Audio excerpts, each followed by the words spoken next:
On Christmas Eve, Bart broke into the North Pole. He kicked open the door of Santa Claus's room, but what he saw was a shabby and leaky factory. Could it be that Santa Claus's company went bankrupt? After years of giving out gifts, all he got in return was just some cookies. The twist at the end was truly unexpected. On Christmas Day, while Marge was pulling the Santa Claus decorations onto the roof, she accidentally fell down. Then a bat flew out of the chimney. This definitely wasn't the kind of scene that should appear on Christmas. When it was time to power up the decorations,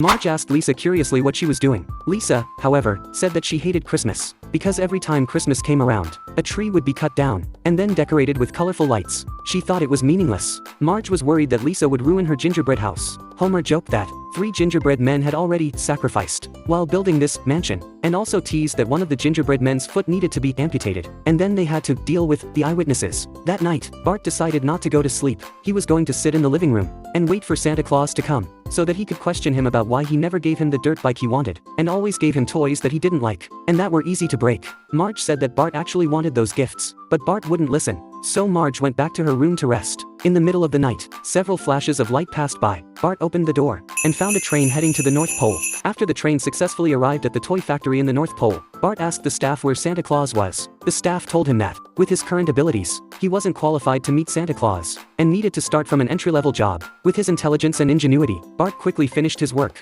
and was promoted by his supervisor to be the assembly line team leader. He was also good at transforming waste items into unique things, so he kept getting promoted and getting a raise. Finally, he got the opportunity to meet Santa Claus. However, just as he was about to meet Santa Claus, he was stopped by the secretary in front of the door. Bart didn't want to explain too much. The secretary sensed that he had ill intentions. Security!